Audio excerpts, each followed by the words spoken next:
यह 7 कशेरुकाएं सभी स्तनधारी प्राणियों की गर्दन में समान रूप से पाई जाती है।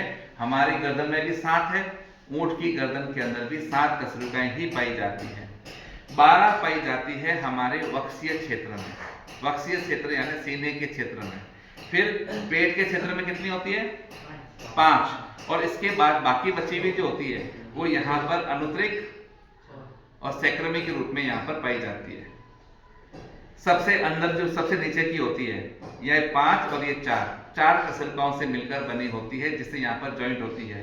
तो 1-2 यूनिट ये हुई और बाकी की यूनिट जो होती है ऊपर से नीचे की तरफ हो जाती है।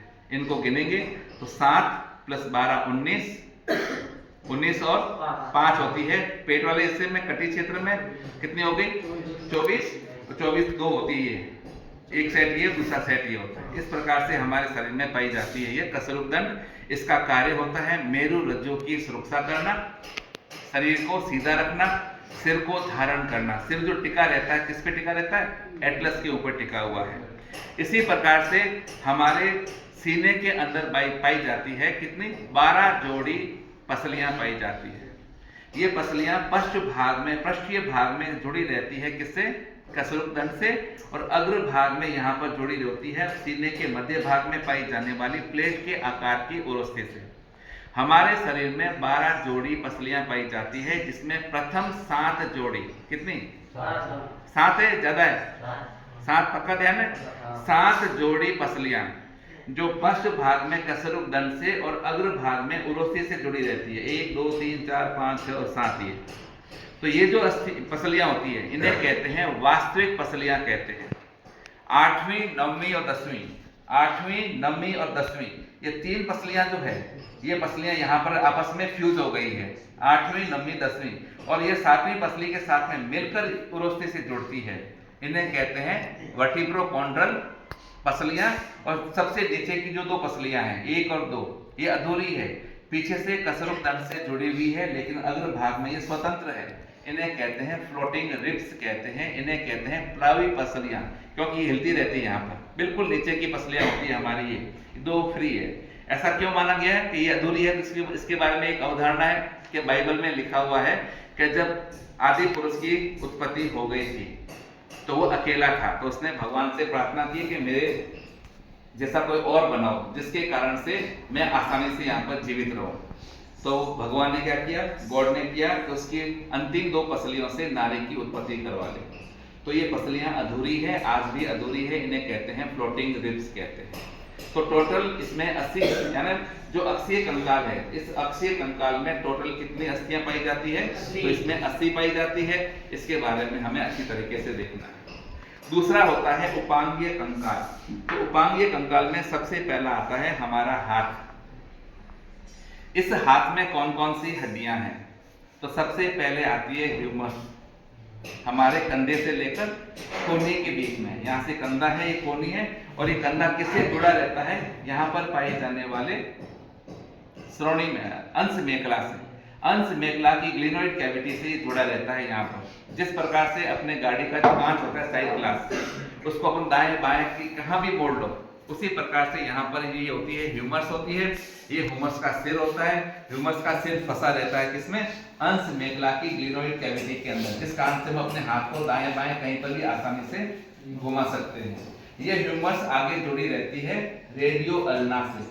बच्चों के अंदर रेडियस अलग होती है और अल्ना अस्थि अलग होती है, जो आगे जाकर यहाँ पर मणिबंधिका है, यानी हमारी कलाई का निर्माण करने वाली हड्डियां, फिर हमारे हाथों की जो अंगुलियां हैं, इन अंगुलियों का निर्माण करने वाली हड्डियां। इस प्रकार से यहाँ पर हमारे फोरलिम्ब यानी अग्रपाद, जिसको हम हाथ कहते हैं, इसका निर्माण होता है। इसी प्रकार से हमारे पैरों के अंदर जो पहली अस्थि होती है उसे हम कहते हैं फीमर कहते हैं। ये फीमर हमारे शरीर की सबसे लंबी अस्थि होती है। इस फीमर से जुड़ी होती है टिबियो फिबुला, और टिबियो फिबुला से यहाँ पर होती है गुल्फास्थियां, और हमारे पैर का निर्माण करने वाली अस्थियां होती है। यह फीमर हमारे शरीर की सबसे लंबी हड्डी होती है, जिसका सिर जो होता है यह हमारी श्रोणी मेखला यानी पेल्विक गर्डल के साथ में जुड़ती है, जिस कारण से हम इसको दाएं बाएं आराम से घुमा सकते हैं। हमारे फीमर और टिबियो फिबुला, इसका जो जॉइंट होता है यहाँ पर होता है हमारा घुटना। इस घुटने के ऊपर एक स्वतंत्र अस्थि पाई जाती है, इसे कहते हैं पटेला कहते हैं, यानी ढकनी जिसको हम सामान्य भाषा में कहते हैं, जो हमारे घुटने को ढकने के काम में आती है, तो यह पटेला है। यह पटेला अगर क्रैक हो जाती है तो दोबारा इसका निर्माण संभव नहीं होगा, तो पैर हमारा सीधा का सीधा रहता है।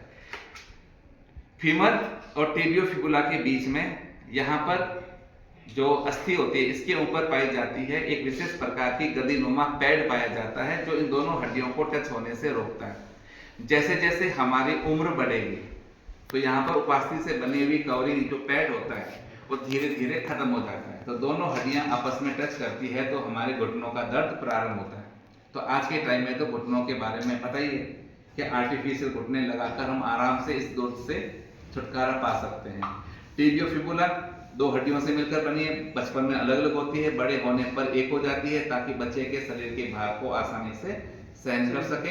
अंगुलास्थियां होती है, संख्या में 14 होती है, अंगूठे में होती है 2, हाथ के अंगूठे में भी 2 होती है, अंगुलियों में 3 होती है, तो 4 3 12 और 2 14। उसी प्रकार से हमारे पैरों की अंगुलियों के अंदर भी इसी प्रकार से 14 पाई जाती है अंगुलास्थियां। तो ये हमारा पूरा का पूरा कंकाल तंत्र है। इस कंकाल तंत्र को अच्छी तरीके से पढ़ना है।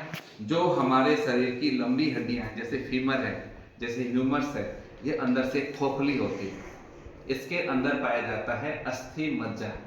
ये अस्थि मज्जा क्या कार्य करता है बताओ? यह अस्थि मज्जा हमारे शरीर में रक्त कणिकाओं का, रक्त कोशिकाओं का निर्माण करता है। जो बच्चे मीट खाते हैं उन्हें पता है कि जब हड्डी का टुकड़ा साथ में आता है तो उसके अंदर की पाई जाने वाली